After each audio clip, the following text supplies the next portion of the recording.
Dear Bronsexuals, y'all are gonna get it today. Let's go.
On your mark, get set.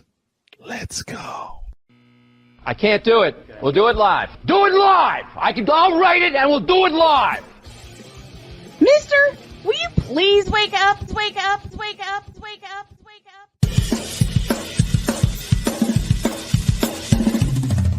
Good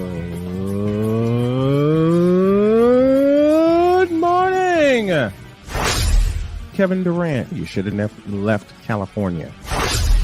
This Bronsexual upset me in having to bring this teenage idiot from Wisconsin into a sports conversation. Are you really surprised that the Cowboys are giving up on Ezekiel Elliott? Whoa. Hell no! Well, no one cares about baseball. Bitch, are you for real?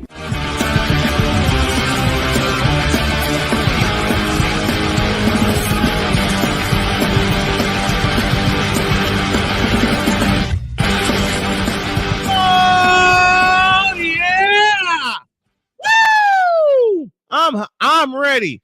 I am ready today. You know it's Wednesday. I'm hype and I'm ready to go. Good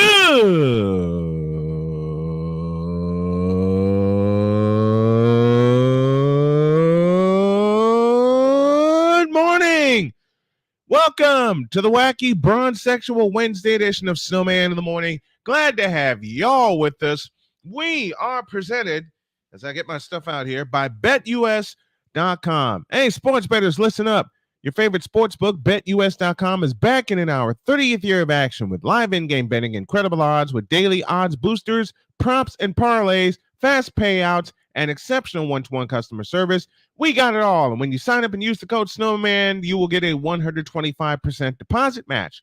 Log on to BETUS.com or call 800-792-3887. That's 800-79-BET-US. BetUS.com, where the game begins.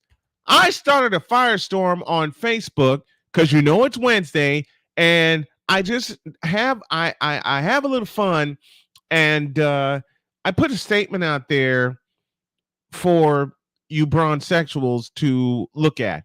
I'll go over that during the second half of the show, during the second hour of the show. Right now we got business. It's called the Whip Around, presented by Fanatics.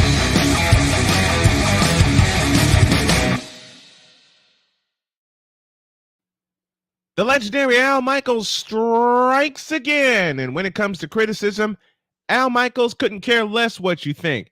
And I love that. One of the most respected voices in the NFL and sports broadcasting. He's called some of the most exciting games throughout his career.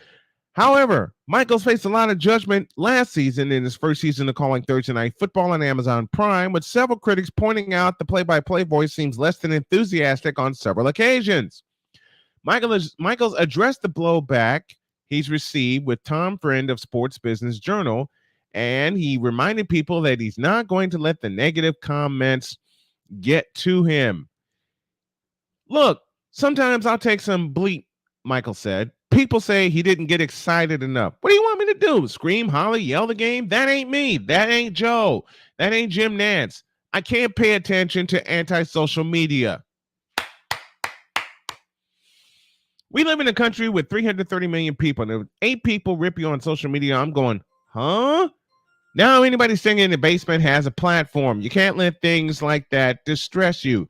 I've been doing this for so long, and I wouldn't be here at this point still doing a major package if I was doing it the wrong way. Pardon me while I stand up and applaud. I love it. So Al Michaels is basically telling you keyboard warriors, take your criticism and shove it. Deuce Vaughn, all of 5 feet 5 inches tall, the rookie out of Kansas State, realizes that one thing hasn't changed in this transition. It's the doubts about his size. A 6th-round rookie, as I said, from Kansas State, is challenged to survive in a forest where just about everybody towers above him. Vaughn, 21 years old, said, quote, I've been doubted my whole life. Coming out of high school, I had maybe 3 offers. Going to Kansas State, I was the 9th running back out of 9 running backs on the depth chart. I was able to fight, claw, scratch, and wound up starting the 2nd game of my career and play 3 years. It's just hard work, dedication, and being a professional every single day to try to get to become a better player in any way that I can. It's the only way I know how to play this game. It hasn't changed to this point. I'm going out to gain the respect of coaches and everyone in the building to show that I am able to play at this level just like I did in college and high school. Damn. Deuce Vaughn is out to prove a point. And frankly, not only do I hope that he proves it, and for you Tony Pollard fans and the fans of the moronic Republic of Cowboy Nation, I hope Deuce Vaughn not only makes the roster, proves his point, but becomes the starter on September 10th. And yes, I'm throwing a lot of shade at Cowboy fans right now. 14 years, Scott Shaw insisted his touching of the breast, buttocks, and pelvic area of female athletes at San Jose State University constituted legitimate medical treatments. On Tuesday morning in a San Jose federal courthouse, he admitted that defense was fiction.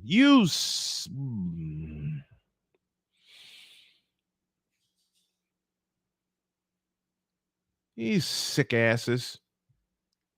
Now he's saying he did it for you sick asses. You sick asses. I'm moving on.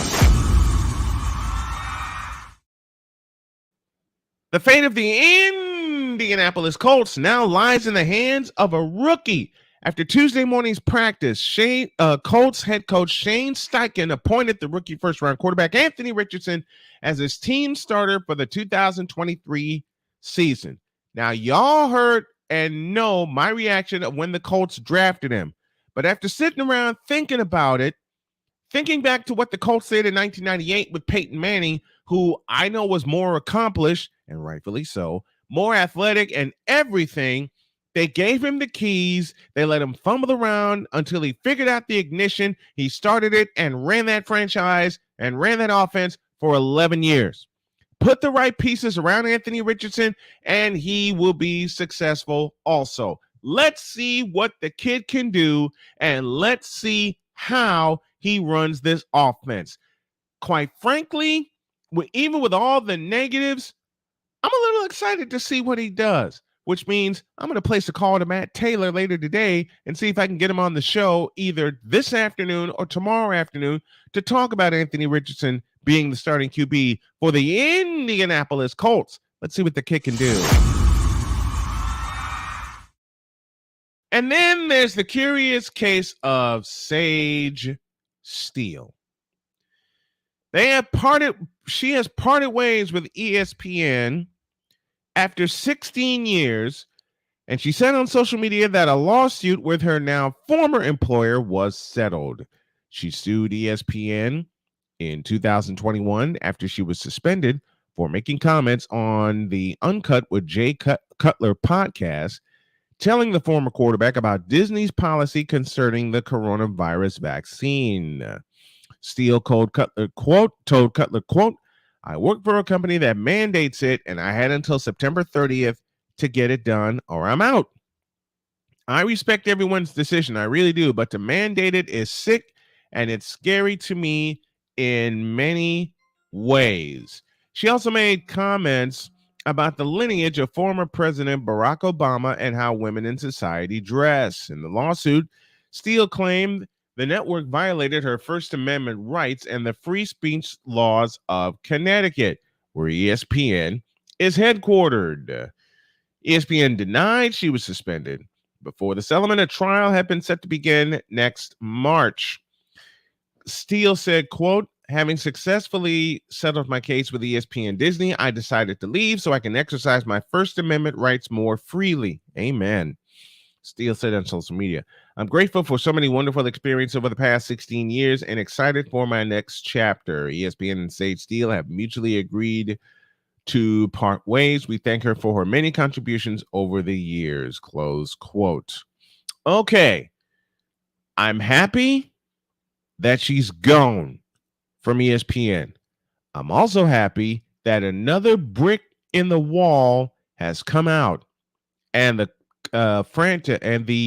empire is starting to fall by the wayside.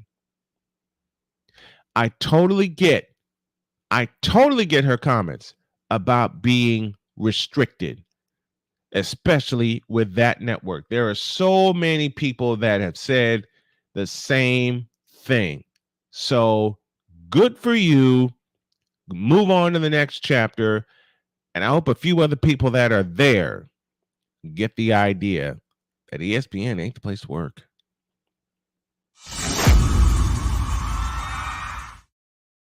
Last but not least, Umpire Ángel Hernández loses again in a racial discrimination lawsuit against Major League Baseball.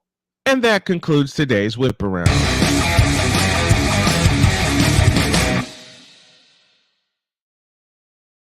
All right, let's go to the Fanatic Feedback Zone as Sick Diggy joins us from Norway. He's the first one in, says good morning, good afternoon, good evening, and good night. There's one word that best describes this absurdity, and that word is ludicrous. Yeah, you got that right. Ryan McCarthy joins us from Saratoga, New York, says, good day, Snow Crew. I'm glad that the Jets won't be today's punching bag and LBJ will be. Don't you tempt me, Ryan. Don't you tempt me. DJ Jazzy Jeff and the Fresh Prince had a song back in '89 about fighting Mike Tyson. It didn't work out. I think I can beat Mike Tyson. It's the title of the song. And it was one of the songs I listened to while I was away at college, like every day to help get through difficult times. I needed that laugh. Happy Wednesday, Ryan McCarthy. What's the brew this morning? What is the brew this morning, Mr. McCarthy? Al Michaels has been broadcasting long before these keyboard warriors weren't even conceived. Who are they to criticize him? They're stupid, dumb, McDumb, stupid faces that think they can tell veterans like Al Michaels and Joe Buck, who are Hall of Famers, by the way, and folks like myself, how to do their freaking job when they don't have the guts, they don't have the gall, the balls, the nuts, or the nerve to get in front of a microphone and get in front of a camera and express their own opinions. Period. That's all they are. That's all they are. And yes, I borrowed that phrase from a YouTuber's video. Stupid, dumb, McStupid face. Stupid McDumb face. I think that's. I messed it up. The Whip Around is brought to you by Daddy Joe's Rawhide Belts. The belts for chapping that hide raw.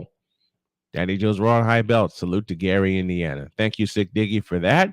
And I'm going to pause for a break. And when we come back, more from the Tui family and the blindsided saga. And a lot of people were blindsided. Let's see how the Tuies respond as this case plays out. Back in a minute. This is Snowman in the Morning.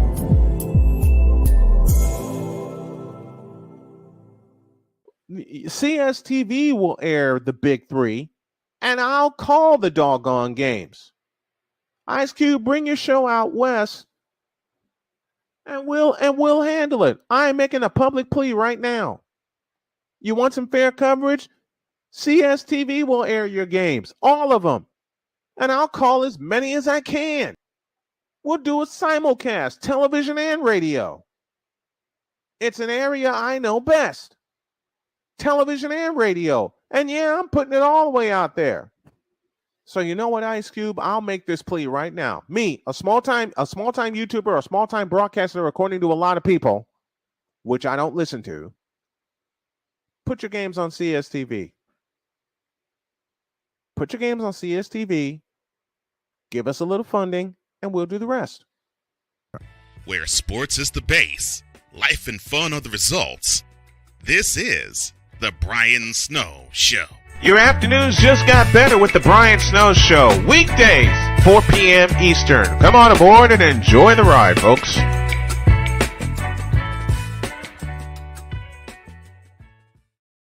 This planet has been great to me.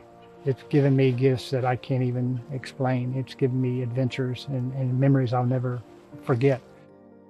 And Battleborn, I think, has given me the opportunity to go beyond and give something back. How can I be a better custodian to this planet and the place I live? That's where I am with Battleborn. Let's make the planet a better place.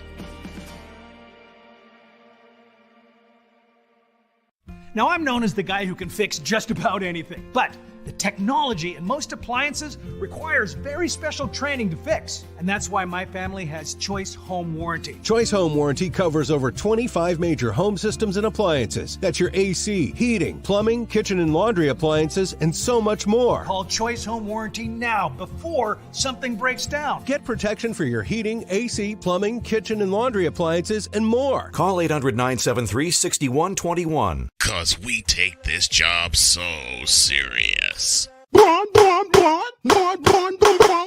in the all types of blue hell? This is Snowman in the Morning with Cole Johnson.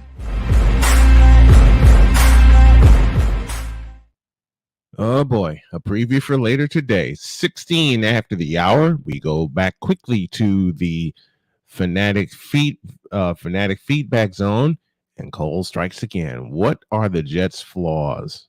I think we kind of talked about that yesterday. I might do a bonus section on that today. Who's talking crap about Mr. NFL?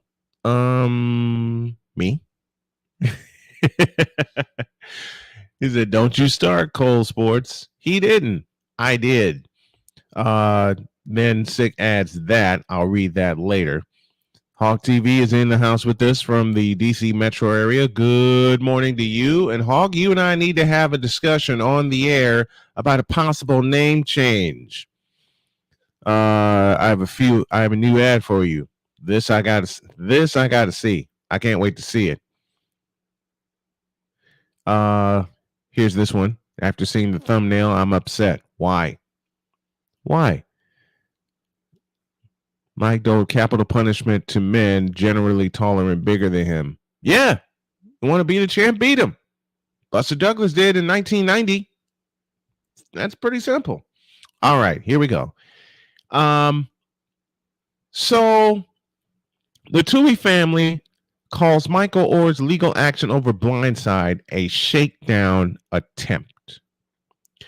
The Tui family is calling Michael Orr's claims of deceit outlandish and transparently ridiculous, while also alleging that this is not the former football player's first attempt to bring legal action against them. Sean and Leanne Tui declared in a prepared statement,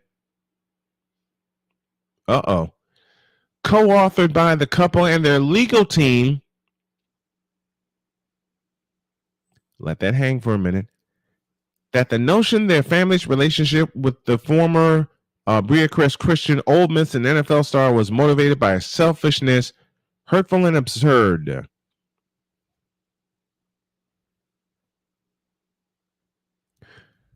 Right now, it's more of a mental struggle for the Tuies to withstand this initial wave, but after the truth comes out, it'll be pretty cut and dry. You have to read a prepared statement by your...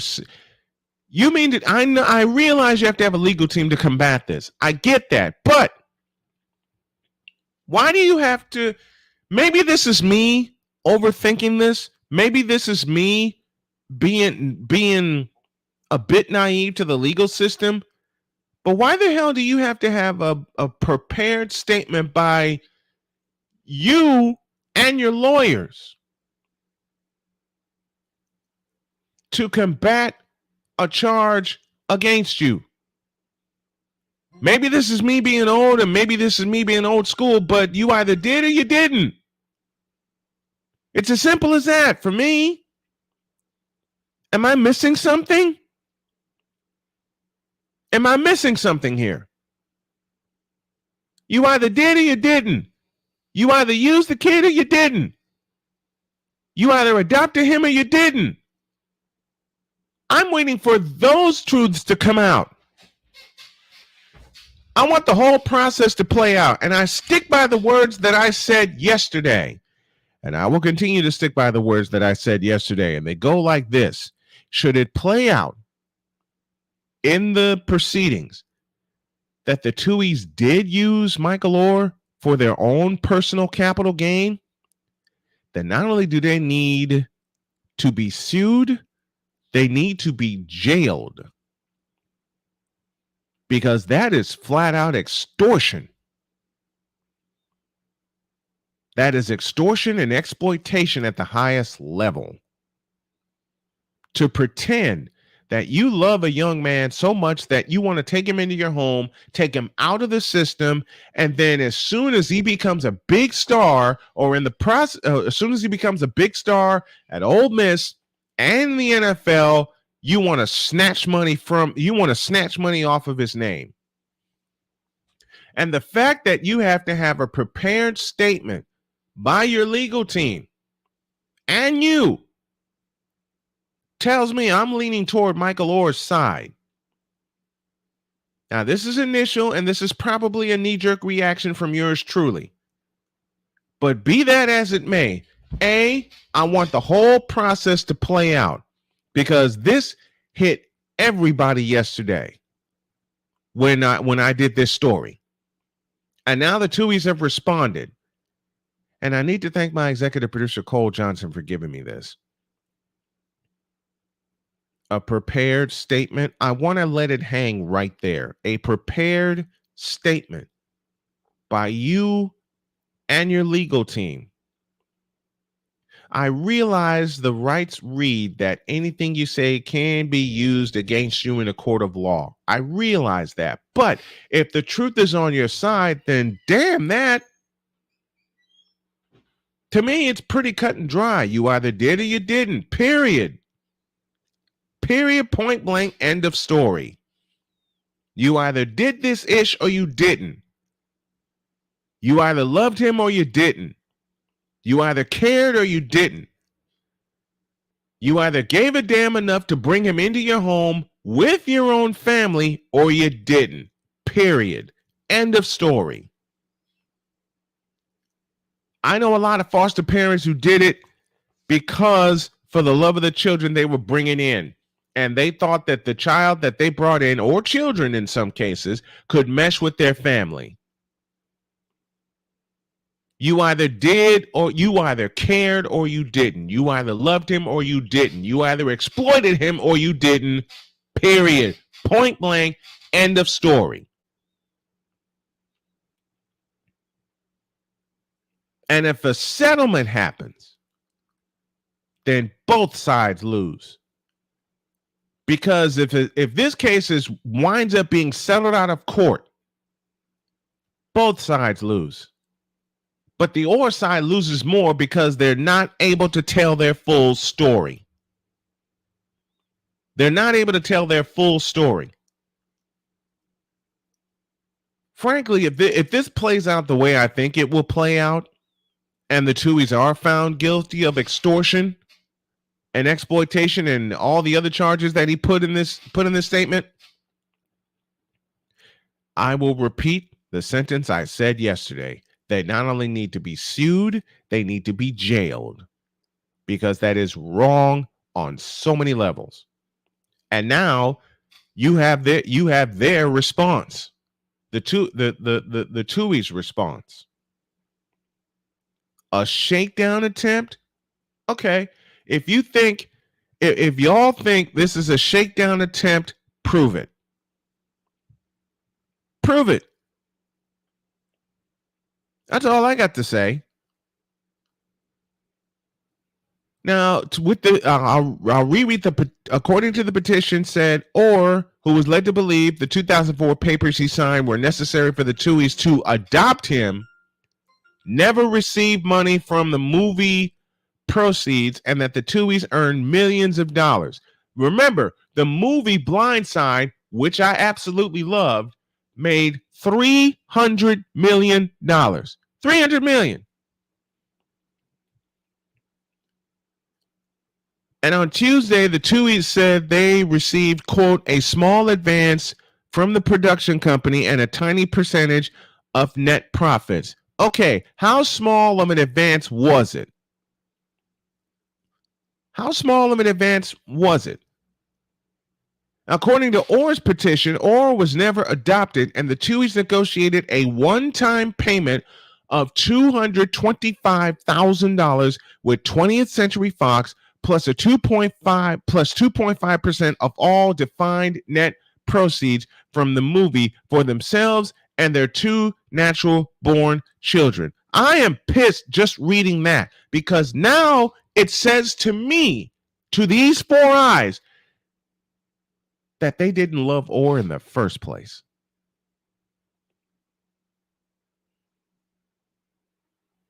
That they didn't love Orr in the first place. And the Tuohys said, quote, unbeknownst to the public, Mr. Orr has actually attempted to run this play several times before, but it seems the numerous other lawyers stopped representing him once they saw the evidence and learned the truth. Sadly, Mr. Orr has found a willing enabler, and filed this ludicrous lawsuit as a cynical attempt to drum up attention in the middle of his latest book tour. Okay, if that's really the case, prove it. Prove it!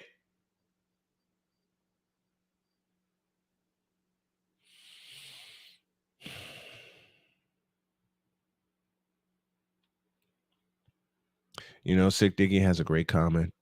It's all a part of PR. Anything that is said can also be used in the court of public opinion. And right now, this is all in the court of public opinion. This is all in the court of public opinion. And Victor brings up a wonderful point. It goes like this. The foster care organization that helped this quote-unquote adoption go through should have a copy of the adoption agreement and application. That needs to come out, and it needs to come out right now. Because if that's the case, then Mr. Orr, you're SOL.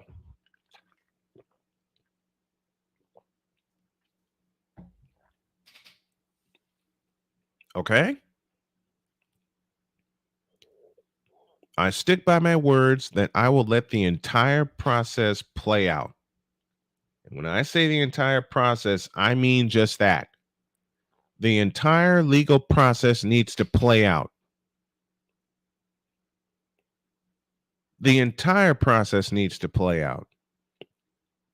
Who said what? Who did what? There's some paperwork signed somewhere. Bring it out.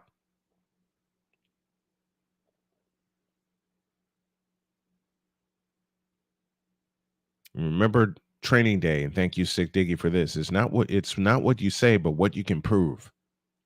What can both sides prove? I just go back to the opening paragraph of the article that I just read a part of. A prepared statement by the Tuohys and their legal team. That ain't ringing with me. That math ain't mathing with me. I just wonder, like I said, maybe I'm missing something. Maybe I'm missing something. I don't know. But all this has to come out, and it's got to come out somewhere.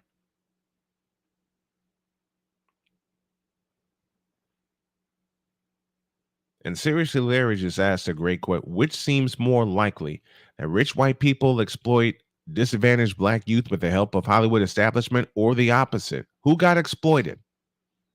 Y'all are asking some great questions, and I am so appreciative of the Fanatics feedback zone. Victor says this, that's what the trial is for. we're going to see who is telling the truth and who is lying. And if Michael Oher is lying, shame on him. Absolutely right. But if the family is lying, then they need to be under the jail. They need to be under the dirt that's under the jail. Now, I already said earlier this morning that my reaction right now is instant and possibly knee-jerk. But I'm also taking a step back and watching this entire process play out. And I have the feeling it's going to be played out in full in the courts and in front of media, because there are going to be so many words and statements twisted. Hell, it could be happening now. It could be happening now with this prepared statement with both sides. With both sides. Victor, one more time. They need the legal team because anything can be misconstrued as guilt, and tabloid vultures will jump on this. Thank you, Victor. That's the piece of the puzzle I needed. That's the answer I needed. That's the answer I needed. I haven't had to go through anything of this magnitude, and Lord willing, I won't have to. But now, Victor, you just made me understand why they had to have a prepared statement from both the couple and the legal team. So thank you for that. Sam, just in the house, I've had a hard time picking a side here. To be honest, I don't get the thought that they used him because they had no guarantees he hit it big. Very true. But they shouldn't have ever misled him and just adopted. True again. True again. Are both sides going to win or are both sides going to lose? Is it going to be I just don't know enough yet. I want to see this entire process play out. I want to see it all play out. It is so tough. I mean, the reaction I have is just so knee-jerk right now. It's just so knee-jerk right now. From Washington, D.C., if Gary Coleman got by his parents, then there's a possibility Michael Oher was got by his adoptive parents. True. Very true. But Sam just said it a moment ago. It's so tough to pick a side because there's not enough information coming out either way. You can have all the prepared statements you want, but the information has to come out within the court proceedings. And believe me, I believe this is going toward court proceedings, if it's not already. I mean, the petitions have been filed, the countersuit has been filed, but until we get in front of a judge and a jury and all the facts come out, we just won't know. I just won't know. But you got to let the process play out. This is one time where I'm happy that the legal process is there. Okay? Now, don't, for God's sakes, for the love of God, don't misuse it. That is the biggest thing that scares me. That somehow the legal system will just misuse this. I want to be wrong in thinking the way I'm thinking. I want to believe. I do. On one side, I want to believe that the Tuohys had all of the best of intentions. But like Victor just said a moment ago, there must be a trial now. Because now you have Michael Oher's claims, and now you have the response. Put it in front of the judge, put it in front of the jury, and let's see what happens.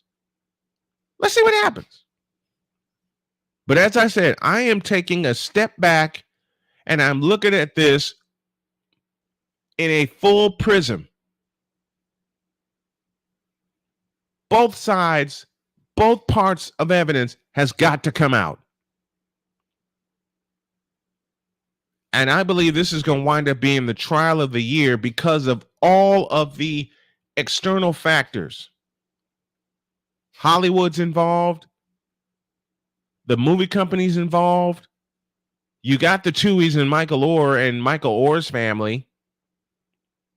And of course, there is a load of money involved. Seriously, Larry says knee-jerk reaction to be suspicious of the Tuohys is entirely justified. This is America after all. Yeah.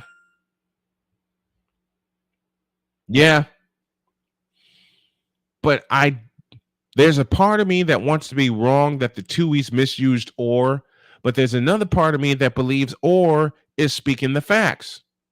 We won't know until all the facts from both sides play out and the judge and the jury render their decision. And this is going to play out for a while. It's going to play out for a while. And if a settlement happens, it would be an unfair, unjust ending to this. But I have two questions, one on both sides. One, why did Michael Oher wait so long to put this out? And the underlying question to that from the Tuohys, if he tried this before and got stifled, why didn't those stories come out? And two, from the Tuohy side, why didn't you just adopt him? Why didn't you just put the adoption paper in front of him instead of a conservatorship?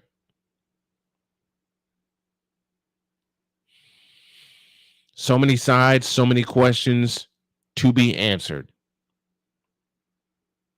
But we're just going to have to let all this play out. Coming up after the break, a child is named after a baseball star after a home run. What? Back in a minute. This is Snowman in the Morning.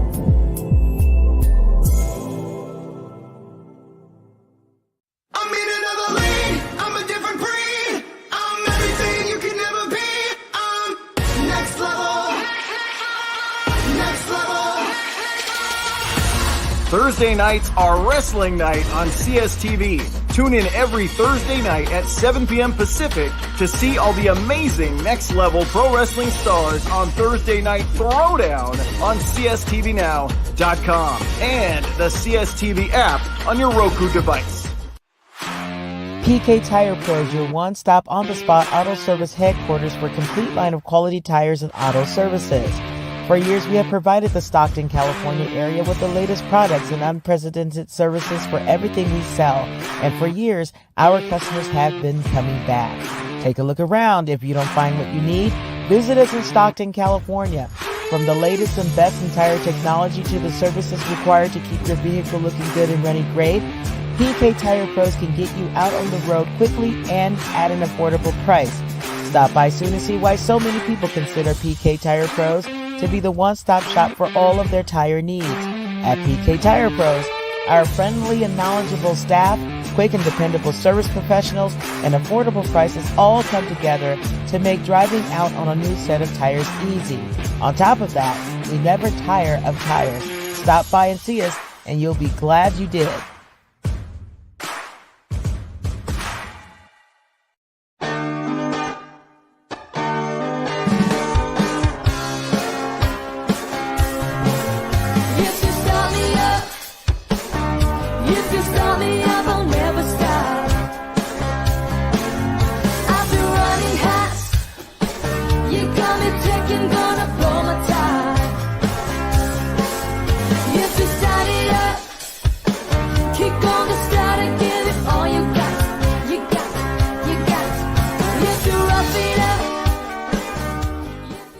Because we take this job so serious. The f*** is that?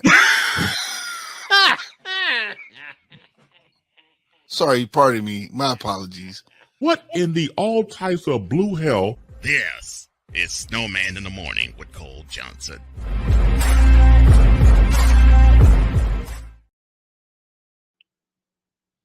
The incomparable Wise.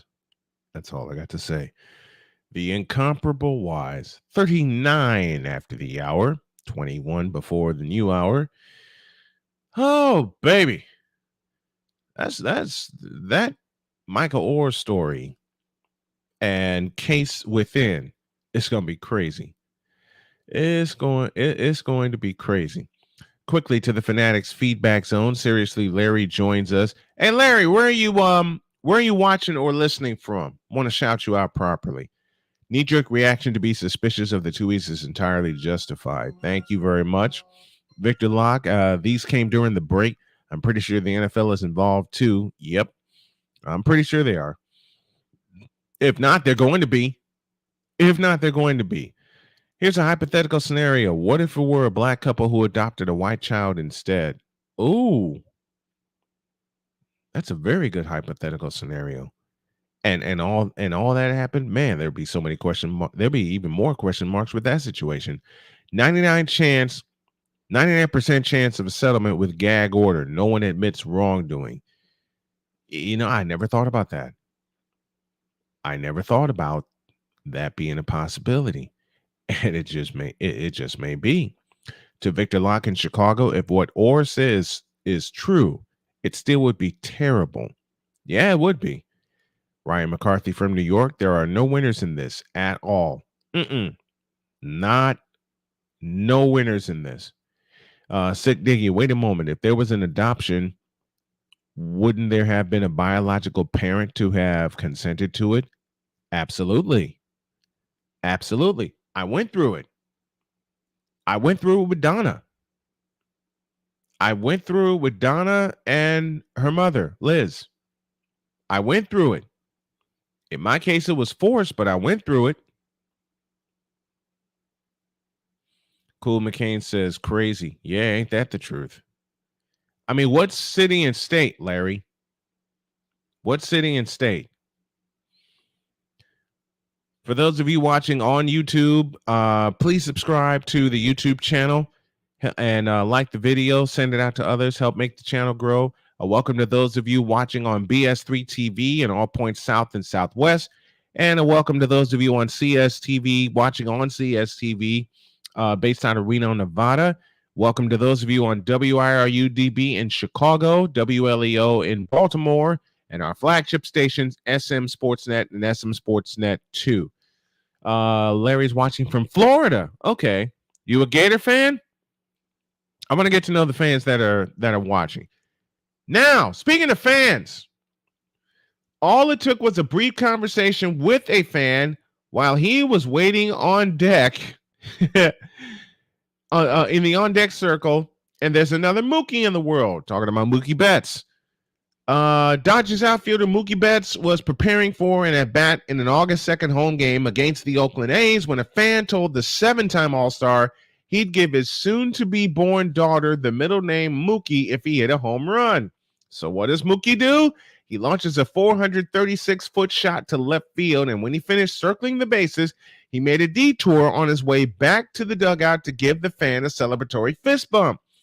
A few weeks later, the 2018 American League Most Valuable Player noticed something interesting on social media. Here is the All-Star. What's going on, guys? I just something pretty neat happened, and I wanted to share the story. So back a couple weeks ago, I was on deck, and this guy started talking to me. He said, Mookie, if you hit a home run, I'll name my daughter her middle name Mookie. And I heard this, and I laughed, and he said he was serious. And so I turned around and told him, no, don't do that, bro. Don't do that. And he said, no, I'm going to do it. And I said, your wife wouldn't like that, bro. Don't do that. He said, no, I'm going to tell her. So I think he may have been on the phone with her. So then that at bat is when I hit, I think, the first home run I've hit in my career.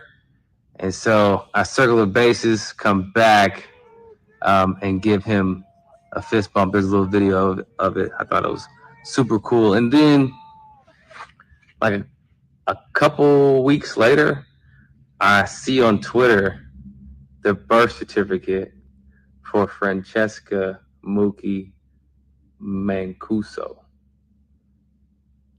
Shout out to you, Giuseppe. I can't wait to meet Francesca. And that's going to be my girl. So I thought that was pretty neat. Y'all go follow Little Ragu 54. Again, shout out to you, Giuseppe. Giuseppe Mancuso posted a photo of his baby daughter's birth certificate, Francesca Mookie Mancuso, born August 7th. Oh, man. Bet said in a video, One of the coolest moments of your boy's entire career. Bro is a man of his word. Born Marcus Lynn Betts. He got his nickname from his parents, who were fans of the basketball star Mookie Blaylock. There you go. He said he's looking forward to someday meeting Francesca Mookie. That's going to be my girl. That's a great thing. That's a great thing. And I'm looking at the birth certificate right now. Pasadena, California. Francesca Mookie Mancuso from Shannon and Giuseppe Mancuso. 7th day of August, 2023. And that's got to be so cool. That's got to be so cool that he tells Mookie, I'm going to name my daughter's middle name Mookie if you hit a home run. So what does Mookie do? Of course, it's a home run. It's a home run. Circles the bases. He gives Giuseppe a fist bump. And then 5 days later, Francesca Mookie is born. And she is a doll, man. She is so cute. I'm gonna give this guy a follow right now. Giuseppe Mancuso. I'm gonna give him a follow, and I'm going to see if I can get Giuseppe on the show. In a tweet, he says, "Hey, Dodgers, at Mookie Best, at Sportsnet LA. A bet is a bet. Meet Francesca Mookie Mancuso." And the responses are crazy. Congratulations, she is beautiful, says one response. This is so awesome. Francesca, you are one very lucky little girl, and so are you, Mookie Betts. A lot of congratulatory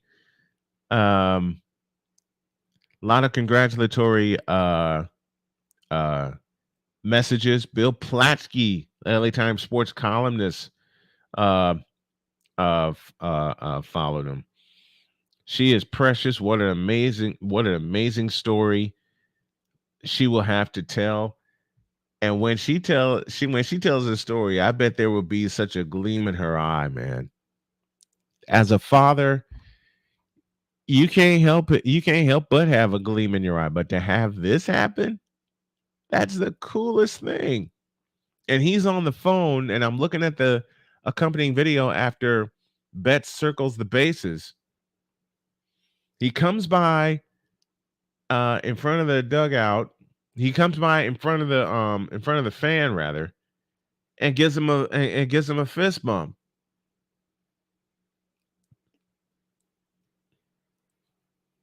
That is so cool. That is so cool.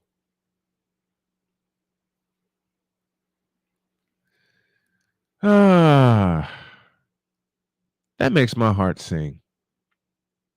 Being a father, being a grandfather, having a chance to, and it wasn't even a bet. I don't think it was. And Mookie said, don't do it. Don't do it. And Giuseppe was on the phone with his wife. I believe he was on the phone with his wife at the time that it happened. Man, oh man.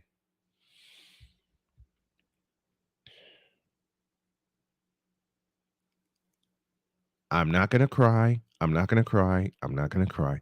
It's tears of joy. It's tears of joy when I see stuff like this. Seriously, Larry says, born on the Jersey Shore. Nice. Nice. I wonder if there was a spiking kid's named Bucky born in New York City from 78 to 79. Bucky frickin' Dent. Of course. Thank you, Dennis Leary. Bucky frickin' Dent. No, but you know what? It'll spark a question. It sparks a question. Let me light up the Fanatics feedback zone here. What star, if you had a chance to name a child of yours after a sports star, who would it be? 3 come to mind for me, and I know 1 comes to mind for my wife, Jody. Because I asked her this a couple years ago. I said, if you can name a child after a sports star, who would it be? And of course, her answer was Peyton, for Peyton Manning. So I thought it would be interesting. And I'm going to put this in the chat here right now. Question of the day. And the question of the day is brought to you by betus.com.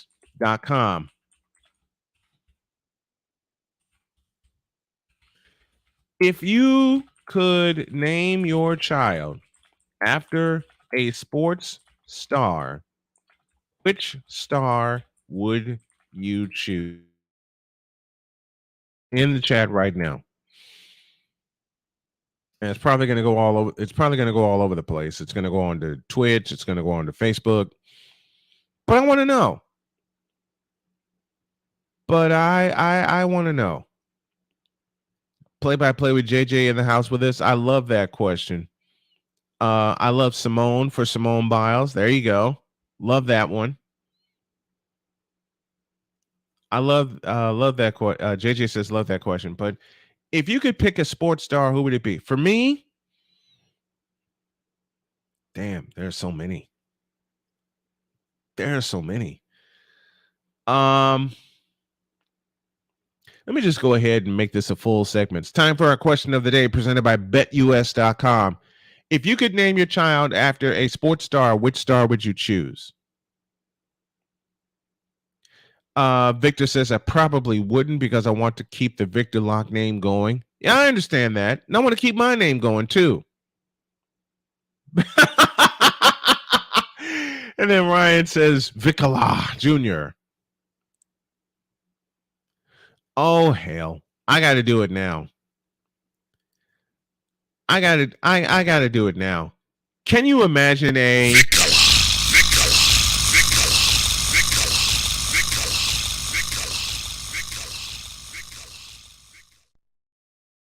Junior?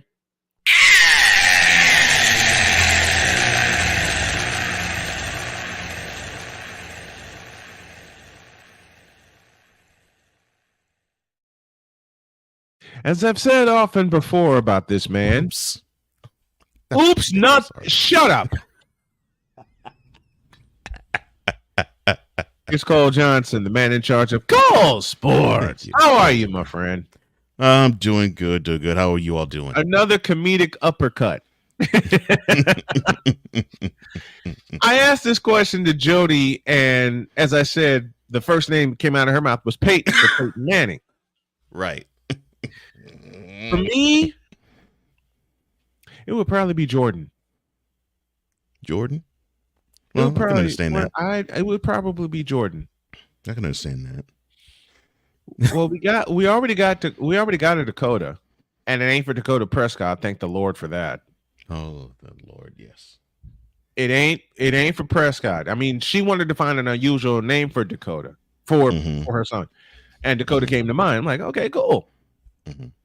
But that can easily, because his middle name is Steven, that could easily be pronounced Stefan, and I don't have to complete that thought. But it's not. Definitely. Oh, geez. Now I ask you that question. Which star would you choose? Okay. I would probably say if it was a female, Serena. Yeah.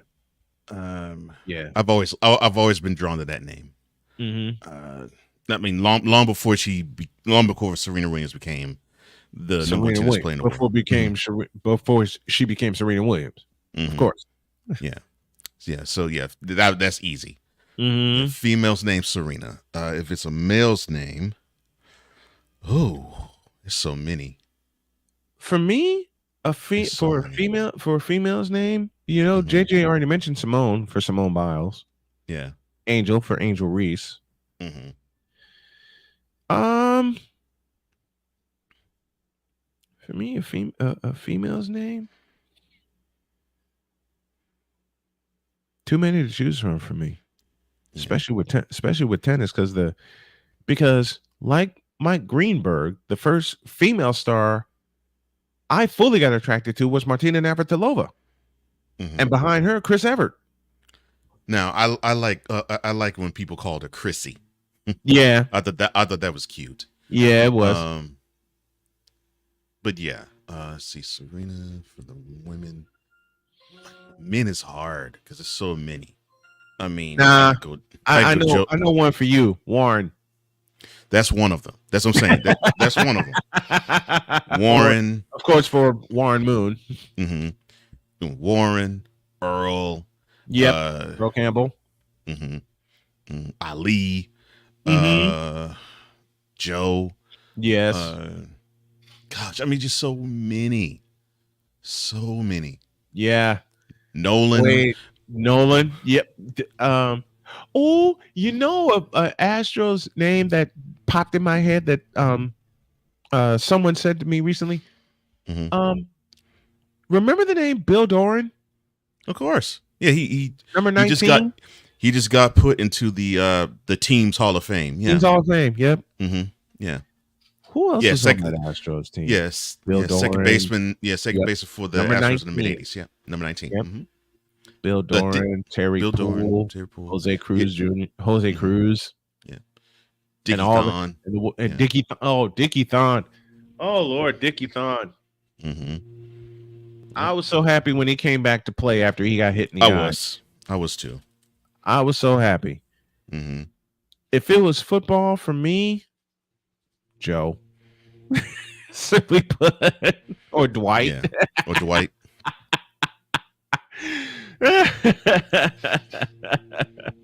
Oh, here's one. Kirby for Kirby Puckett. That's not a There you go. Lorenzo White. Yeah, but sick.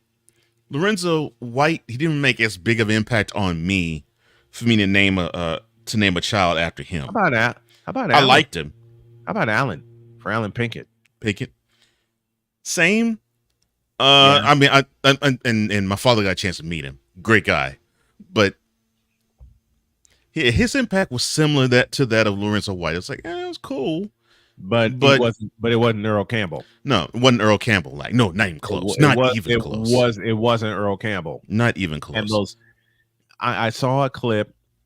I want to say like from 1979, and Vin Scully was calling the game against the Rams. Earl Campbell had a 10-yard run and no jersey after he got. I was about to say, it was not your average 10-yard run. Yep. No, it was not. Jack Youngblood had him, and Campbell ran through him.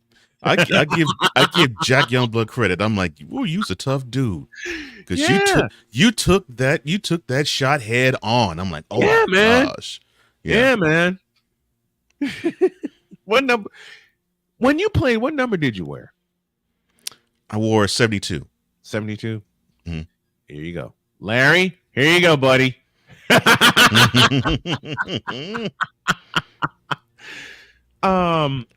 Who wore 72 for the Brad Hopkins? Brad Hopkins. Brad Hopkins. Yeah. He's more known now for being a Titan than being a Titan. But yeah. But of course, the most popular 72, Fridge. William Perry. But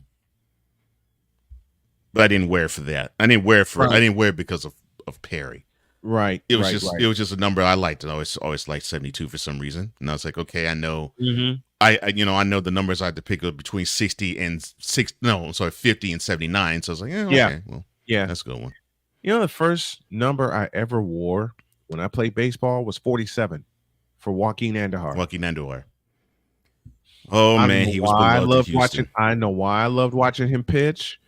Just the same with Steve Carlton and Nolan Ryan, but I knew I couldn't get either 32 or 34. They were already taken. 34 was already 34 definitely was taken. Uniform. When we got our uniform, someone had already earmarked 34. So I got 47, and my coach looked at me and says, "Why 47?" I said, "Joaquin Andujar." He went and looked him up. He came back and said, "Good choice." Man. Joaquin Andujar. Nomar. There you go, JJ. Nomar Garcia Parra. Nomar. From Wicked Fire. Nomar. Wicked Fire. That Boston accent always gets me. You know, that Boston accent always gets me. All right, we're due for a break, but when we come back, y'all know what time it is for the second half of the show. And yeah, it's going to be crazy because I got 3 special ones here. And I don't know which one I'm going to do first. Stick around. I'll answer that when y'all get back.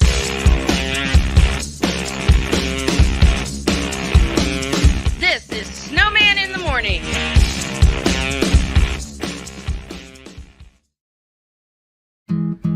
Where did the time go? I don't know how I got here. You've done the hard part. You quit smoking. Now do the easy part and get scanned for lung cancer. If you smoked, you may still be at risk, but early detection could save your life. Talk to your doctor and learn more at savedbythescan.org. If you talk, they will hear you. We all want our kids to grow up safe and healthy, so we show them how. And we tell them with honest conversations that let them know what we expect. Not just one time, but every chance we get. That's especially important when it comes to alcohol and other drugs. Kids not only need to know the dangers and how to avoid them, they need to hear it often from you. And when it comes to pain medications, opioids, they need to know that they should never be taken without a prescription and never shared with friends or family. It's dangerous and illegal. So talk with your kids and guide them through the challenges of growing up safe and healthy. Because when you talk, they hear you. For more information about talking with your kids about underage use of alcohol and other drugs, visit underagedrinking.samhsa.gov. So talk, they hear you. You can do it if you try. He was only 58 years old when he passed away. That outcome could have been different. Colorado happens to be one of the worst states for radon levels. It's in our ground, and it seeps up. The more you breathe radon, the more chance you have of DNA being hit and the cell mutated. The EPA estimates 22,000 lung cancer deaths a year caused by radon.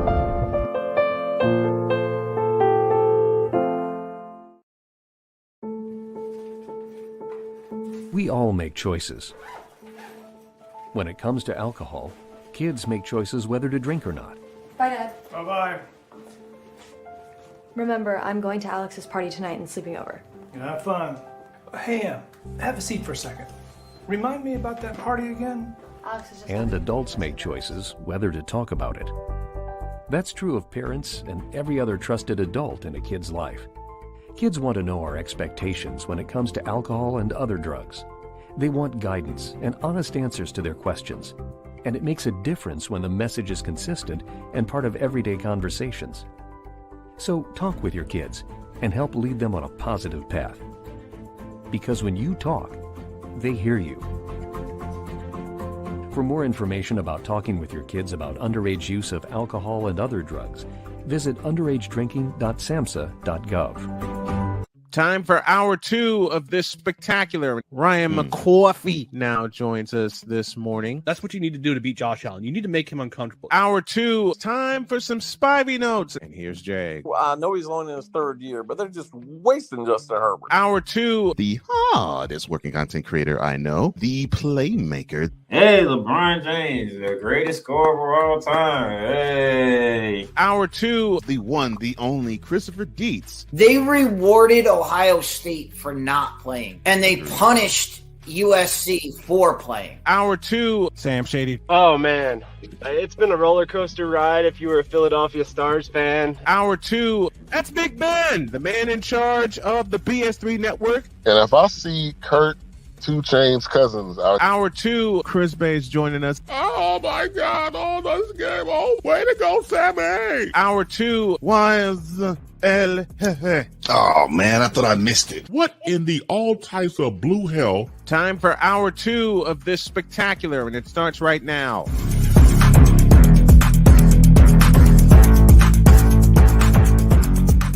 $11:04, 4 minutes after the hour. Hour 2 of Snowman in the Morning is presented by Recruiting Giants, whose mission is to connect exceptional talent with exceptional companies. We strive to provide innovative and tailored staffing solutions to help organizations build successful teams. By leveraging our expertise and extensive network of industry professionals, we aim to drive growth, foster long-term partnerships, and positively impact the success of both our clients and candidates. We are dedicated to delivering exceptional service, exceeding expectations, and becoming the preferred staffing partner for businesses looking to recruit top talent. For more information, email Mark Zanetto at info@recruitinggiants.com or call 336-587-3659. That's 336-587-3659. Recruiting Giants, where talent meets opportunity. And by SeatGeek. If you're looking for the best way to experience live events, SeatGeek has you covered. With just a few taps on your phone, you can find all the best seats for concerts, sports, theater, and more. Don't miss out on unforgettable moments. Download the SeatGeek app today and get ready for an experience like no other. Each ticket is vetted for authenticity, ranked on a 1 to 10 scale. And right now, if you use the code Snowman Multimedia, you will get $20 off of your first purchase. That's only through the power of SeatGeek, where fans can fan. Welcome to those of you watching on CSTV and BS3 television networks, and welcome to all of the folks listening on our radio networks. And you know it's Wednesday, and you know it's hour 2, and you know there's craziness involved. So we begin with this. This moment of Bronsexual stupidity is brought to you by Hooked on Bronix. When you start talking like an idiotic Bronsexual, Hooked on Bronix can set you right. Call 1-800-YO-KANG. Real LJPN, now approve all this. And we mix in a little of this. This Bronsexual confession is brought to you by Bron Joy Juice. Bron Joy Juice, the ultimate joy juice of Bronsexuals worldwide. Made with 100% organic seal milk. And then, of course, I have to say, yes, LeBron, it is you. It has always been you. It always will be you, forever and ever. Amen. And then I say very loudly, on your mark, get set, go! In a world where partial greatness is celebrated and total greatness is shunned, there stands to be a figure on the lips of those who love him and those who hate him. The inane comparisons to Michael Jordan and Kobe Bryant continue and has existed since 2003. There is no end in sight, for the battle between those who unconditionally love and unconditionally hate him wages on. These are their stories. Welcome to the Bronsexual Confessions.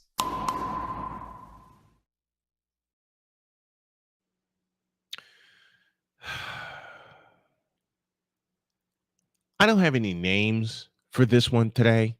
I just have a statement that I'm going to rip apart. I have 2 of them that people tried to rip apart that I said, and one that was thrown to me.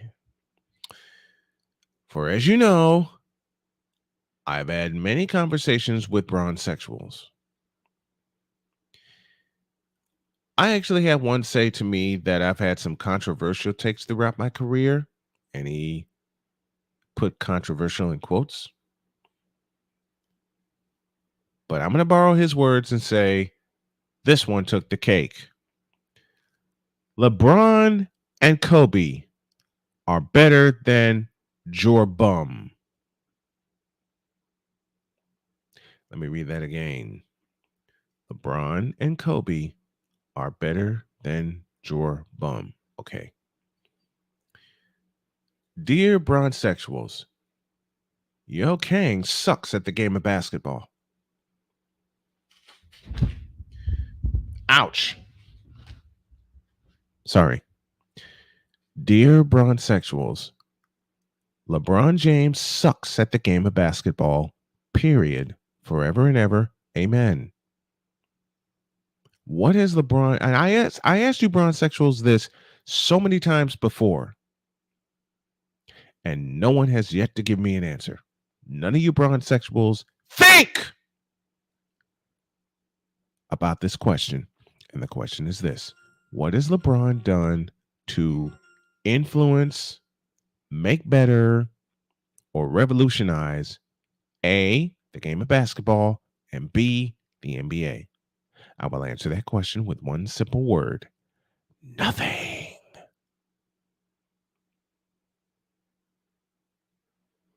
What has he done besides chase stats his entire career? And don't give me this, he's won championships with 3 different teams. That sucks, in my opinion. That tells me it's good to chase rings. I get it. That's the ultimate prize. I understand that. I will forever understand that, forever and ever and amen. I get it. But to use that as a LeBron James influence of how he's influenced the NBA, I don't have my buttons ready over here. To use that he's won championships with 3 different teams, especially the first time he won a championship when Pat Riley slapped him down verbally.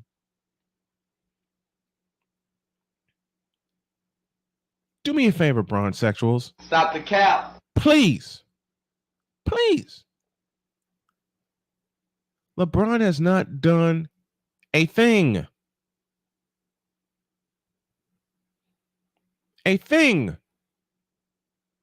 To influence and revolutionize the game of basketball or the NBA, period. He hasn't done a thing. You understand me?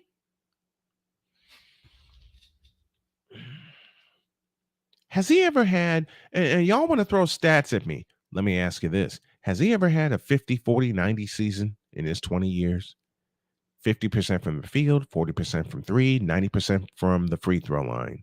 The answer to that is no.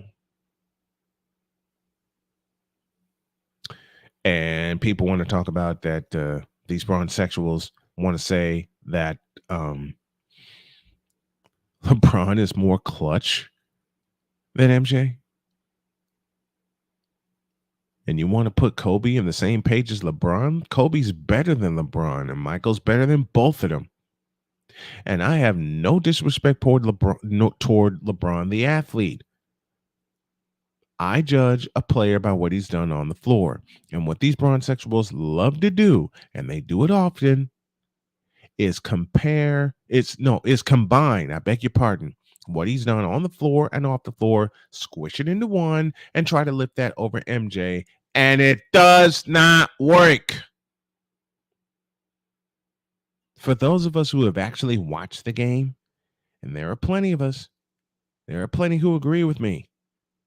Now, the second part of this, I put a statement out on Facebook this morning just to rile some people up. And yes, I fully admit I did this to rile some people up, and it worked.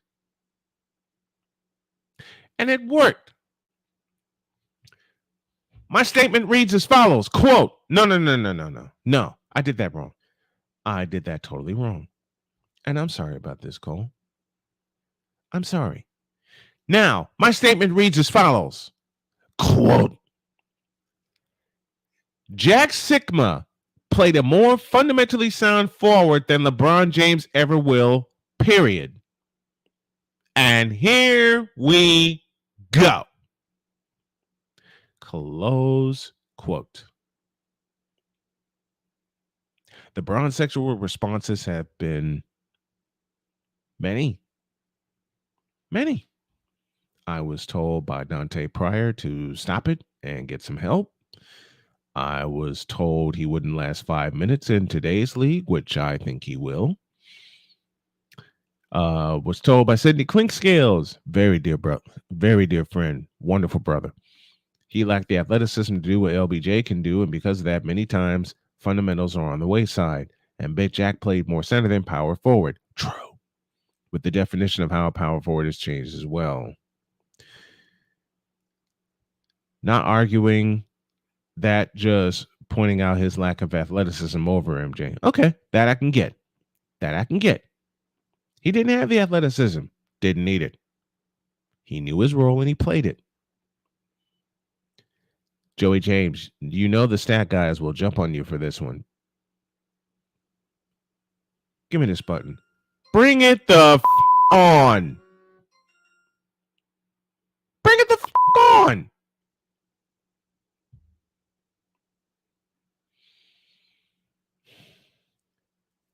Danny Fuller said that's fact. Keyword fundamentally. And that's it. Somebody that finally gets it. Ernest Christian, love this brother. You've had pretty questionable takes in your illustrious career. This one takes the cake. EC, I got more. I got much, much more.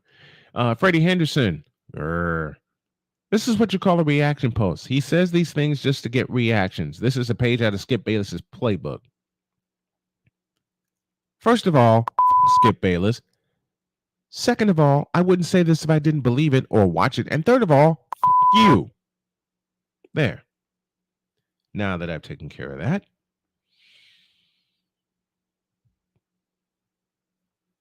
Do me this one favor, Bronsexuals, will you please? For now, get the hell out of my face, you thirsty bitches. In a world where logic and sense flies completely out the window, while purple and yellow glasses are donned, rises a figure who encourages ridiculous, undying loyalty. Good Lord, I'm about to throw up. This has been yet another installment of the Bronsexual Confessions.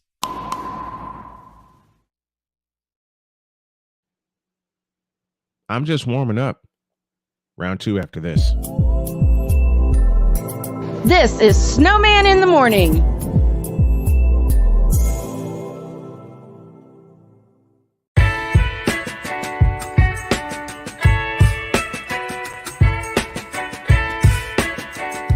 The thing is, until you can erase 3 Februaries, shut up. Bang! Quality over quantity. LeBron has beaten some of the best competition in NBA history. He's the GOAT emoji. I will not cuss. I will not cuss. I will not swear. I will not swear. Where sports is the base, life and fun are the results. This is the Brian Snow Show. Your afternoons just got better with the Brian Snow Show. Weekdays, 4 p.m. Eastern. Come on aboard and enjoy the ride, folks.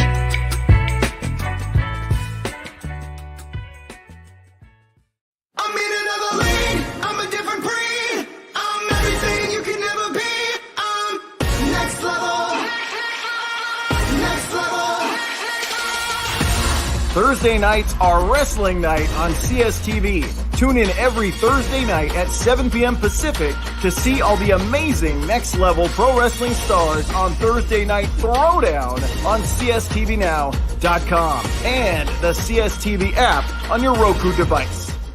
PK Tire Pros, your one-stop on-the-spot auto service headquarters for a complete line of quality tires and auto services. For years, we have provided the Stockton, California area with the latest products and unprecedented services for everything we sell. And for years, our customers have been coming back. Take a look around. If you don't find what you need, visit us in Stockton, California. From the latest and best in tire technology to the services required to keep your vehicle looking good and running great, PK Tire Pros can get you out on the road quickly and at an affordable price. Stop by soon to see why so many people consider PK Tire Pros to be the one-stop shop for all of their tire needs. At PK Tire Pros, our friendly and knowledgeable staff, quick and dependable service professionals, and affordable prices all come together to make driving out on a new set of tires easy. On top of that, we never tire of tires. Stop by and see us, and you'll be glad you did.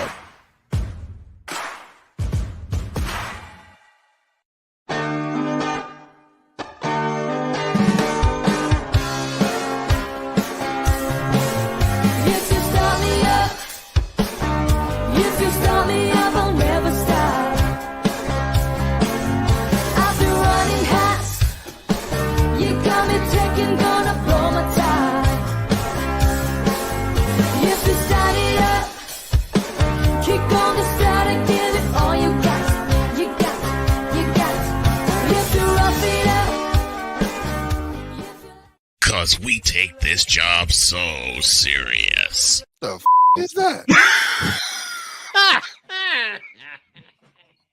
Sorry, pardon me. My apologies.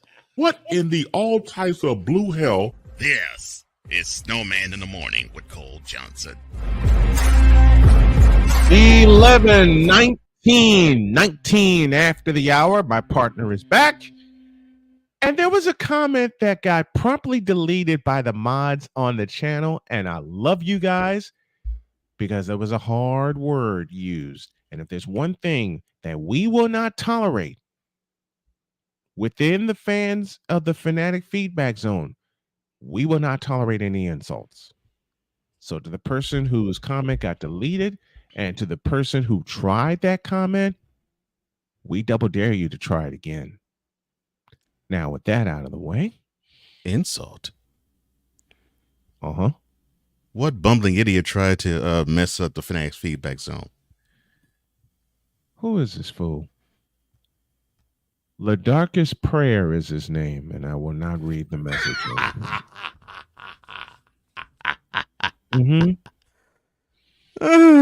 See, that's perfect.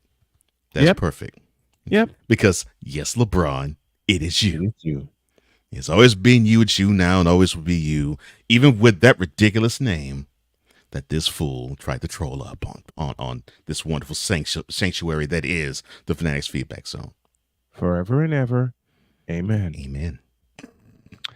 Now, how does it go in Street Fighter? Oh, yeah. Round 2. Fight. In a world where partial greatness is celebrated and total greatness is shunned, there stands to be a figure on the lips of those who love him and those who hate him. The inane comparisons to Michael Jordan and Kobe Bryant continue and has existed since 2003. There is no end in sight, for the battle between those who unconditionally love and unconditionally hate him wages on. These are their stories. Welcome to the Bronsexual Confessions.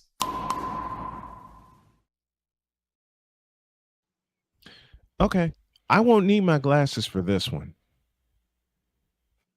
Because you and I have both gotten this ridiculous, give me this button, this ridiculous statement from Bronsexuals alike. You've covered it. I've covered it. Victor's covered it. Folks in the feedback zone have covered it. But these fools just will not quit. They just won't quit. I will read the statement and then I will cede the floor to Cole to start this part of the Bronsexual madness. And I'm going to turn completely to my left to look at this monitor to read the statement as follows. Open it. Oh, Lord. Quote. Only player ever to come back from a 3-1 deficit against the greatest team ever. Yeah, that's what it read. Close quote.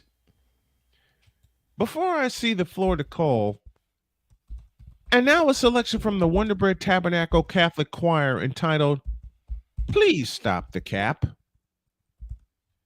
Oh, yeah, you need to stop the cap with this. Lord have mercy. Sing.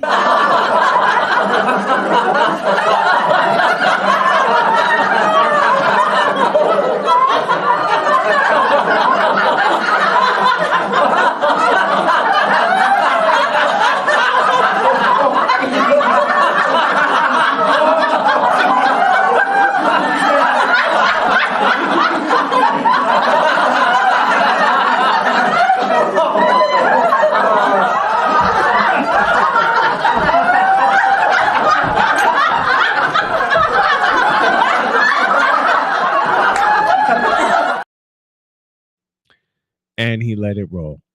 I love him for this. Sir, yes. It's all yours. So let me get this straight. So there was a team that came back from a 3-1 series deficit, and they beat the 1986 Celtics. Is that what this clown is saying? Because that was the greatest team ever that has ever been assembled on a basketball court. Period. And they kicked everyone's ass. Yeah. I mean, and then that's no shade thrown at the 96 Bulls, the 85 Lakers, any of the Celtics teams in the 60s, 2001 Lakers. I mean, there's no shade thrown in any of these teams. None. It's just simply put, the best team that I've ever seen from 1 to 15 ever assembled was that one. Mm-hmm. And they all played, and they all contributed, and they all kicked ass. Yeah. And when you had a sixth man who was a former Finals MVP, Bill Walton, 1977. Look it up, Bronsexuals. Bill Redhead Walton, a former Finals MVP, again the year 1977, when I believe the Portland Trailblazers did not have home court advantage, came back from a 2-0 deficit against Dr. J and the Philadelphia 76ers. And remember, the Sixers at that time, 1977, had a fellow by the name of World B. Free on their team, not to mention George McGinnis. And not to mention Julius Erving. Yeah. They came back against Philadelphia. And Philadelphia had the best record in the NBA that year. They did. 1977. Look it up, Bronsexuals. Continue. Mm-hmm. So I say it this way because this is a PSA for all you Bronsexuals. Be careful what you say, because you have to make sure that your point is right. You cannot put a team, and again, no slight to the 2016 Warriors. You cannot put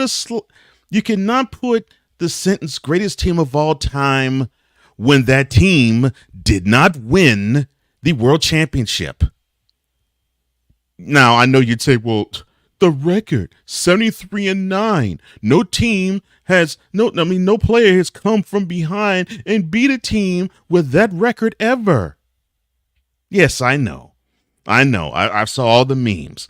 73-9 is great, but 72-10 is not to the 96 Bulls, has a better ring to it. Or in this case with this Joker going 20 years later, yes, 73-9 is great, but 57-25 has a nice ring to it. Let's get this straight, Bronsexuals.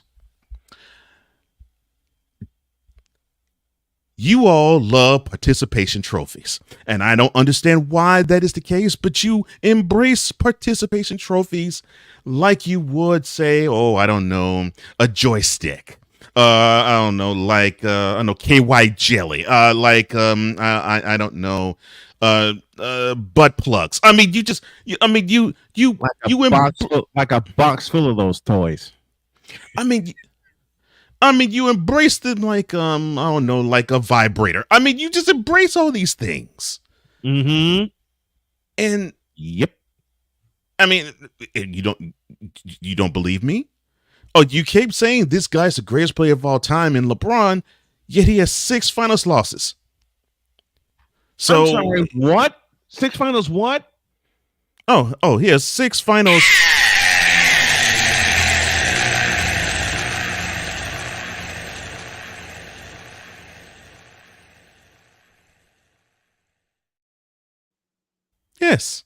Yes. Embracing mediocrity. Do that again, please. I want to be sure that I understand this, because here, let me come on.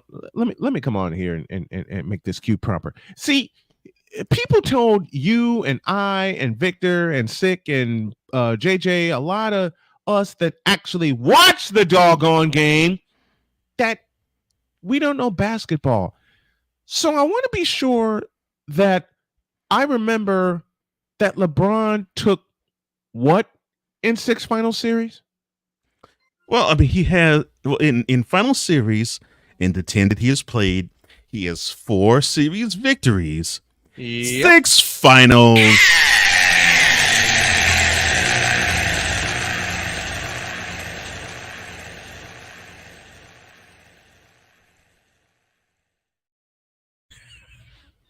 I want to be sure I heard that right. Yes, I want to be sure that I want to be sure that I heard that I heard that right, because these Bronsexuals don't think.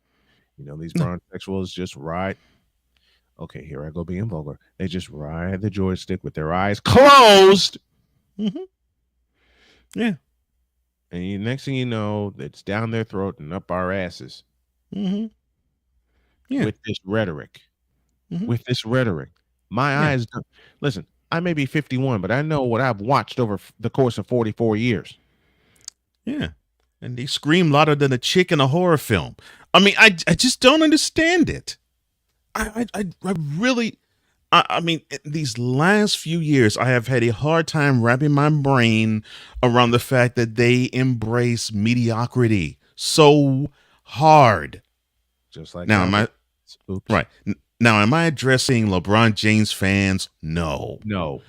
Because they actually have the sense God gave a gnat to understand that, yes, this is my favorite player, and yes, he's done great things. And yes, there's some things on the basketball court that he does that I like and I admire about him. But they actually put it in proper perspective, because in the whole totality of the game, I've even heard some of them say, I have seen better. Now, why do we get criticized when we say we've seen better? Why do they say that to us? Why do they say that? Why do they come after us when we say that we've seen? Listen, I'll combine this with a statement that I put out, not the first one, but the second one that I just put out on Facebook. For you see, I gave a list of forwards who played, listen to my sentence carefully, a more fundamentally sound forward position. Let me put the key words in that sentence again. A much better and more fundamentally sound forward. You know what? One comment I put under. First of all, let me give the list of forwards that I put under here. Okay. I started with Jack Sikma, and you know I love Jack Sikma. Terry Cummings, Bernard King, Alex English, and I'm even going to include Tom Chambers. It's too easy to say Larry Bird, Scottie Pippen, Dominique Wilkins, Julius Erving, because A, those are all obvious, and B, they're all Hall of Famers. And they definitely played more fundamentally sound forward position than this bum. Now, I'm going to spark a song from my friend Cole when I read this first comment from Jeremy Friedland, very dear friend of mine. When he said, quote, "So you woke up and decided to troll today." Take it away.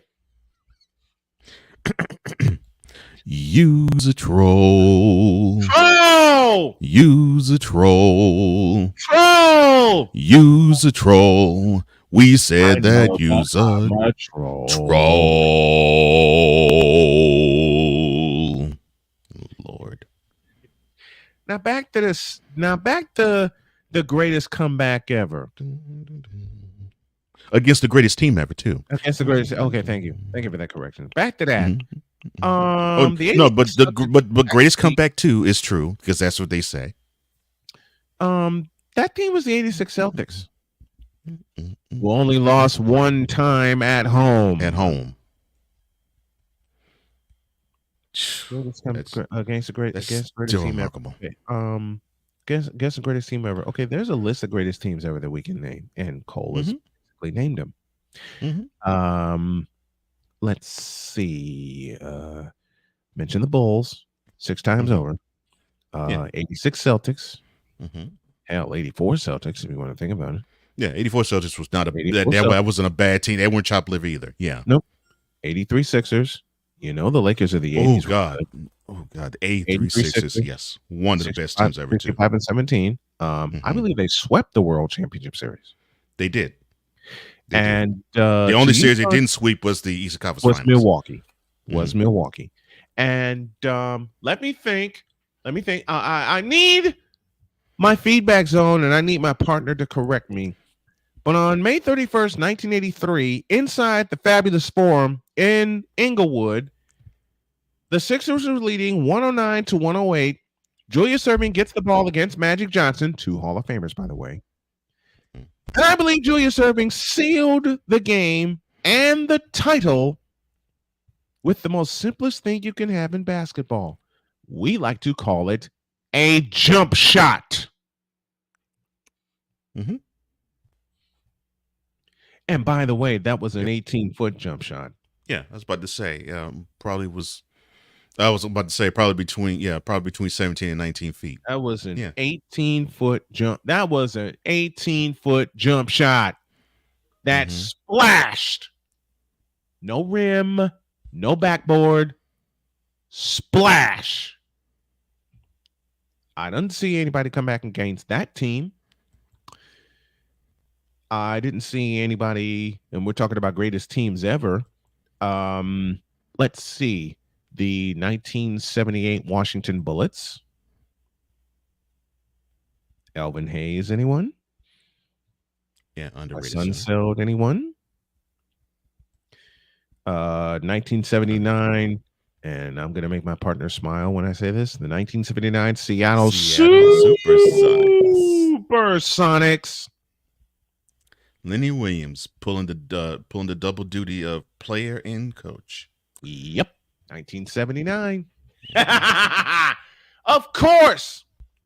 Now, we know the 86 Celtics, and it's among us, the throng of people that actually watch the damn game, that they're the greatest team ever assembled and the greatest team ever. 40-1 at home just dispels everything. All right.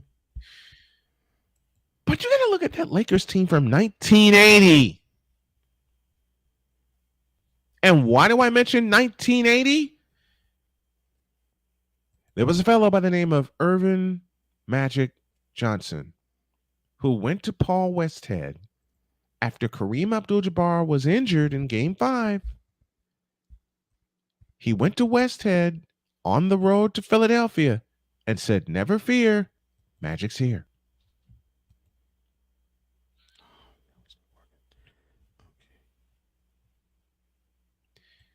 "42 points, 15 rebounds, 7 assists. Since you Bronsexuals want to go to stats, let me repeat those. 42 points, 15 rebounds, 7 assists. The Lakers won that game 123-107. And you know the greatest part about the two greatest parts about that? Not only was that series produced the only to date rookie finals MVP, but like the Sixers did 3 years later, the Lakers did that on the road. Yep. I'll pose a question to you, partner, that I posed earlier. And by the way, I just strictly judge players by what they do on the floor. Okay, no problem with that. What has LeBron done to revolutionize the game and revolutionize the NBA? You said on the court, right? I did. He really hasn't done anything that revolutionized the game on the court. Which goes back to my answer earlier when I said, what has LeBron done to have an influence and revolutionize the game or the NBA? And the simple answer is nothing.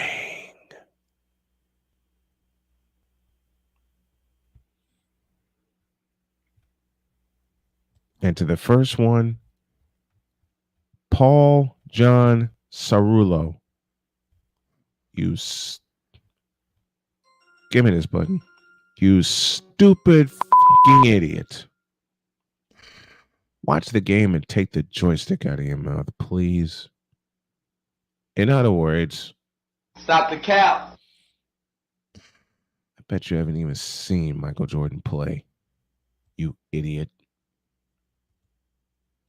Highlighting playoff series win in their first 3 playoff appearances. I thought players were judged by championships. Mm-hmm. They are. Who told you otherwise? Apparently, Paul John Cerullo thinks otherwise.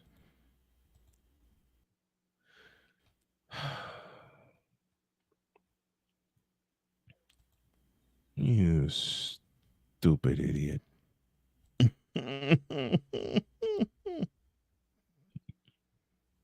You stupid half-wit idiot.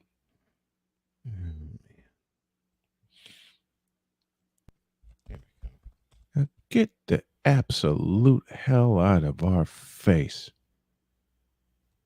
You thirsty heifers.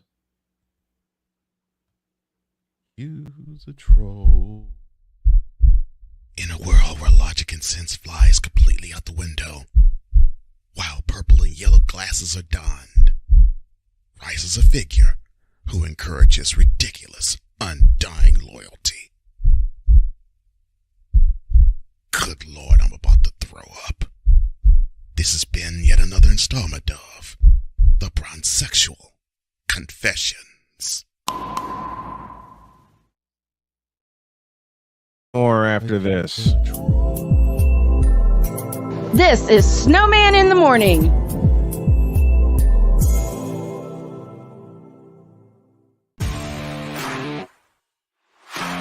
PK Tire Pro is your one-stop on-the-spot auto service headquarters for a complete line of quality tires and auto services.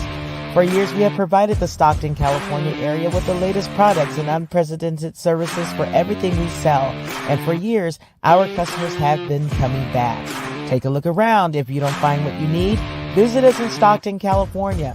From the latest and best in tire technology to the services required to keep your vehicle looking good and running great, PK Tire Pros can get you out on the road quickly and at an affordable price.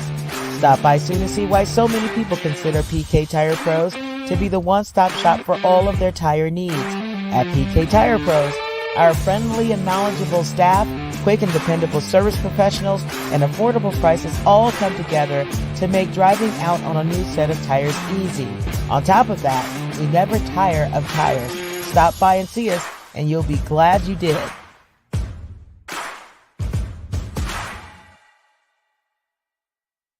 Race car drivers change lanes very fast, but with no outside mirrors. How come they don't crash? Introducing Angel View, the new wide-angle mirror that reduces blind spots. Angel View simply snaps over your car's rear view mirror, giving you a 160-degree view behind you.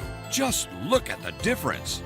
Look, ordinary rear view mirrors are small and flat, but Angel View has a huge mirror with curved glass. This convex shape allows you to see both blind spots with one glance. And with our Pro Edition special coating, it's anti-glare at night. Get your Angel View now for just $19.99. But wait, Angel View may be discontinued. Due to rising costs, Angel View is stopping manufacturing effective immediately. Once the current inventory is gone, it's gone forever.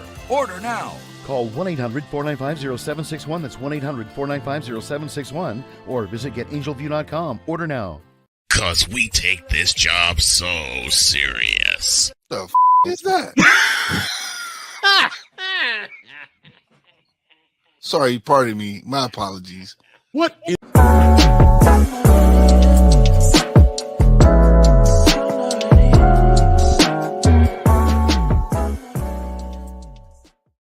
You don't know what names he was being called, and there's no and being drunk is no excuse. No, you still need to be held accountable for your actions. So for you to even try and flip it on that the dock worker could have de-escalated, because that's what he said. Dock worker should have de-escalated.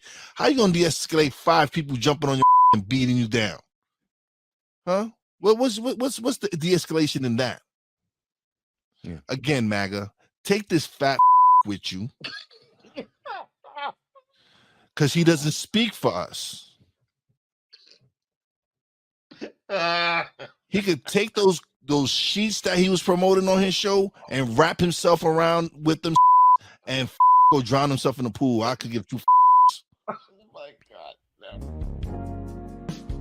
I was absolutely gone after he said that. What else did he say about Jason Whitlock and the Montgomery Riverfront Brawl? We'll tune in to the Comey Media Incorporated or Real Eyes TV YouTube channels, or if you want to catch it on television, you can catch a replay tomorrow and every Thursday, 5 p.m. Eastern, 4 p.m. Central, on Roku TV via BS3 TV. And we thank you for your support.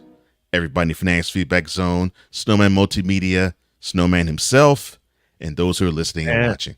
And the show will return to Snowman Multimedia. Had to do some reorganizing. The show will return to Snowman Multimedia and Snowman Multimedia Sports Radio beginning Monday. Now, we got one more to do, and then we got to go inside the feedback zone before we get out of here. And this one, oh, dear God. In a world where partial greatness is celebrated and total greatness is shunned, there stands to be a figure on the lips of those who love him and those who hate him. The inane comparisons to Michael Jordan and Kobe Bryant continue and has existed since 2003. There is no end in sight, for the battle between those who unconditionally love and unconditionally hate him wages on. These are their stories. Welcome to the Bronsexual Confessions. Before I cede the floor to my partner again, I have one simple question. Mm-hmm. Do these Bronsexuals read? I think they are illiterate. I love you seriously, Larry. That's awesome. Go ahead. I love that. Nothing can be heard around a flat earth. I'm sorry. Go ahead. What's your other question? Which tells me, which basically confirms that Kyrie sucks, and so do the Irvingologists. But anyway, my second question, and I know this involves a very obvious answer.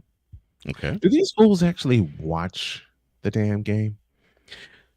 You know,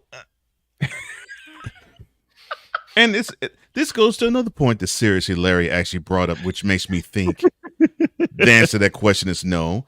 Because he said that a lot of people didn't grow up watching Jordan, so they jealously invented their own Jordan in LeBron. And not only did they invent their own MJ, but they decide not to do any research past 2003, or I should say before then, because they want to be so enamored and engrossed in all things LeBron James. It is sickening. Quite sickening. Quite sickening. It's sickening. Unlike most of us, even JJ, who's not as seasoned as we are, and I'm talking about life seasoned. At least he will go back and study stuff from eras before him. Yeah, most of these Bronsexuals don't. And like I said, the beginnings of Bronsexual Confessions, believe me, all of what I said is, it's entertaining, yes, but all of it is truth. All applies. It all applies, and it's all true, because it's like they don't think basketball began until late October 2003 when he set foot on an NBA court as an NBA player for the first time. And it's as if nothing else existed before then. And even now, 20 years later, it's like nothing else existed other than when LeBron played. And I mean, it's almost like the TV revolution, like when we were younger. It was like, TV, and it was which isn't really true, but it was pumped into us like this. TV was boring and antiseptic and blah when it was in black and white. But when it was in color, everything just was great and grand and grandiose and wonderful. And TV just got better. No, it was just different. It's just something that was made. Speaking of different, there's this. Oh yeah. Mm-hmm. So, as I was perusing social media, dear God, and I have to join you on that. Mm-hmm. I am wise. I'm guilty. Ryan, I'm guilty. I ran across a photo, and I still can't believe I ran across this thing, but because it's hilarious, and for those who are only listening, you have to understand the totality of this picture. Yes, you must. So if you do go on YouTube, you will see it on the thumbnail for today's episode. But I'll give you the description. Mm-hmm. So there's a picture of LeBron James to the left and Mike Tyson to the right. Both with no shirts on, and they're basically in boxing get up and in their trunks, of course. Mike in his traditional all black trunks. Yep. And then LeBron with white trunks and purple trim and purple gloves. And of course, in front of the trunks, it says King James. But I'm going to do it this way. King James. I needed this laugh before I went to work, folks. Keep going. This Bronsexual, and I can't believe I'm about to say what I'm about to utter, but yes, this Bronsexual, alongside that picture, put as an original post, quote, "Oh dear. This would be a really good fight, but honestly, I'm taking LeBron. He's just built different." Close quote. He's just built different, huh? Okay. Would you read I could do it again. Entire thing again, please? Oh yeah. Oh yeah, or as my New Orleans folks will say, "Oh yeah, I'll read it all over again." Please do. Oh, please read that again. Glad to do it. Be glad to read it over again. So the quote said, quote, "This would be a really good fight, but honestly, I'm taking LeBron. He's just built different." Close quote. Why the you lying? Why you always lying? Oh my gosh, stop lying. Oh. And if you think I'm lying, ladies and gentlemen, here's the proof. Look at that. Look at that monstrosity right there. Now, I could give you the boxing tail of the tape. Yes, Mike Tyson was only 5'10" and probably weighed about, 210. And okay, all right, LeBron is 6'8", and he probably now weighs 265 pounds. So, all right, so LeBron has a 10-inch height advantage and about a 50-pound weight advantage. And you would think, well, okay, he's the bigger man. That shouldn't be a problem. It is a problem when you aren't built to fight. We're talking about a guy who could win the Academy Award for flopping every year, and will take a blow from somebody's mouth to his ear and act as though he was stabbed to death. Lance Stevenson, thank you. over somebody that can take a punch and definitely can deliver one, and did that for a living. No, thank you. I wouldn't want to see that fight. Let's see. Robert Collet, 1985, one left hook and down he went. Mm-hmm. That fight lasted all of 45 seconds. Mm-hmm. I don't think this would last 45 seconds. I don't think this would last 30 seconds.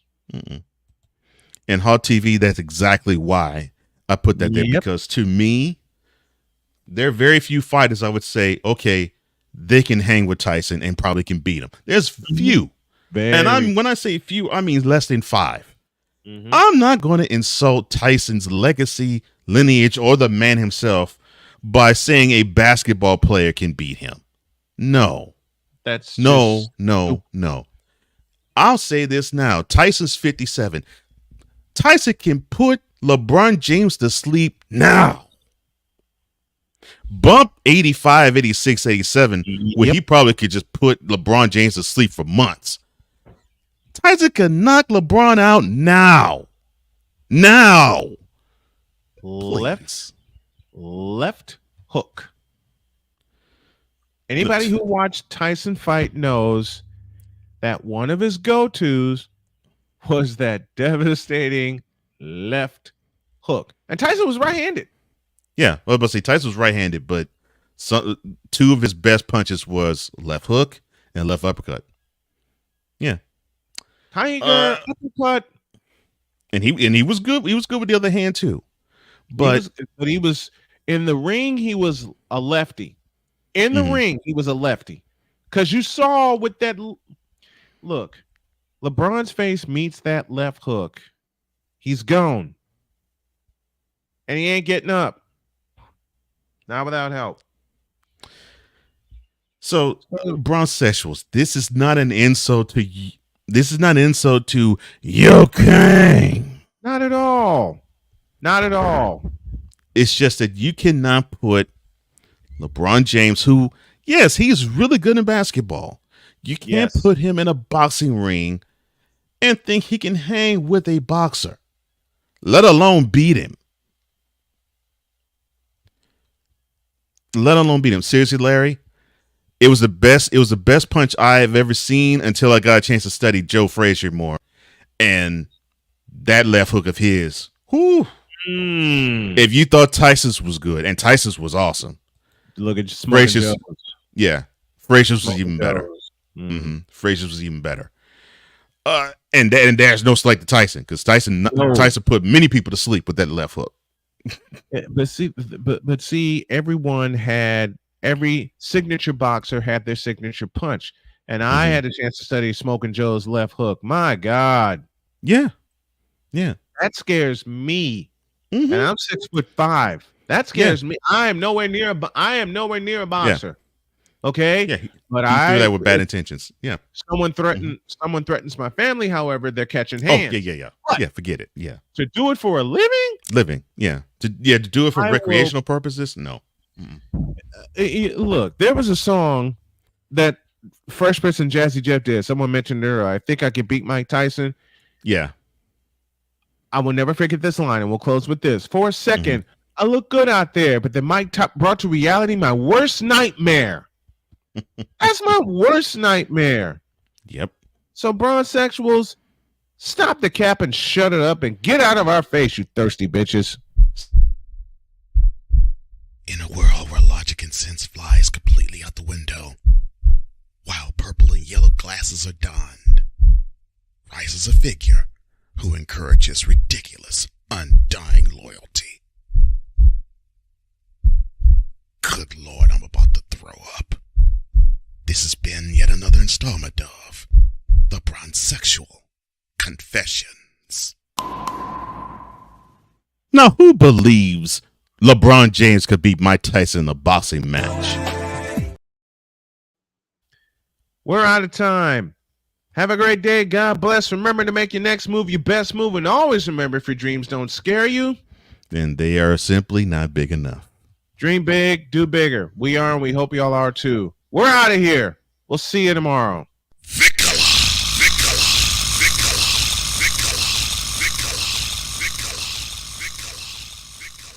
He might return sooner than you think.